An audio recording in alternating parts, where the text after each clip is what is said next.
If every time you build and make, you're starting from scratch, stop. There's a better way. In this video, I'll share how you can use make kits, guidelines, and templates so that building and make is efficient and cost-effective.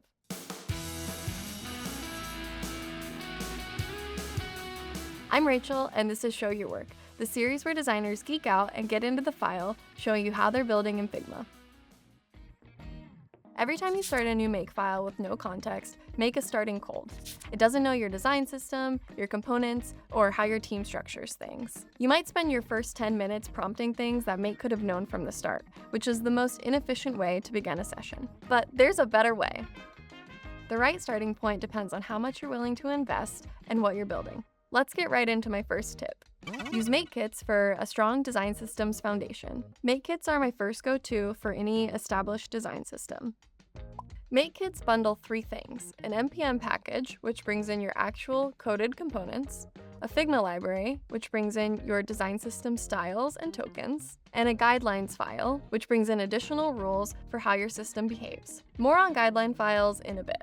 When you start a session with a kit attached, Make has all that context before you even start. So instead of spending your first prompt telling Make, we use inter, 8-pixel corner radiuses, and blue buttons, Make has all of that context from the start, so you can get right to the good stuff. Make kits require work and credits to build up front, but they can really pay off down the line when your team avoids creating the same foundation from scratch each time. This leads me to my next tip. Set up guidelines files to give Make important context. As promised, guidelines files. Guidelines provide Make with, you guessed it, guidelines. Guidelines are a part of Make kits, but you can also use them on their own as a part of any Make file. A guidelines file is just a markdown file. Make automatically reads the file as context with every single prompt. Write it once and it's there for the whole project. A guidelines file can cover how to use your design system. You can get really specific here, saying things like always use the button component or never create a button from scratch. Quality standards. Maybe you want every interactive element to have a hover state, or to never use hard-coded hex values. What to do when the model is unsure. Like, if you're unsure about spacing, refer to the spacing tokens in the NPM package. You can even use Make to write the first draft of your guidelines file for you. Give it context about your design system and conventions, and ask it to create a guidelines.md file to start. You can fine-tune it after that. Now, let's say you've already built something out, like a sign-up flow, a well-structured dashboard layout, or your magnum opus of all navigation bars. You can publish that as a template. Create templates when you've built something worth reusing. This way, you or your teammates can start from that template in the future rather than starting from scratch. Templates are great options for teams that have common shared patterns or foundations to build from.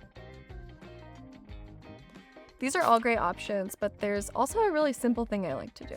Duplicating files is another low-lift way to avoid starting from scratch. Duplicating files makes the most sense if you're doing some personal exploration based on previous work. If you're exploring a variation of an existing project or branching off into a different direction from the existing build, you can just duplicate the file and take it from there.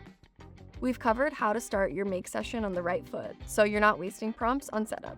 Investing time and credits up front to build a make kit is a great way to give your team a solid foundation so they can avoid starting from scratch each time. Guidelines help you lead make to behave the way you want it to in specific situations. Templates allow your team to build from an existing foundation for existing patterns or screens that you've already created. Want to explore on your own and build from something that already exists? Just duplicate the file and get started. There are multiple options here, and which tips you use really depend on how much you can invest up front and what you're working on. Alright, time for me to get back to making. If you're interested in exploring other make efficiency tips like model selection, point and edit, and more, check out our article on Figma Learn. I'm Rachel, and this was Show Your Work. Let us know your make efficiency tips in the comments and what you want to see next.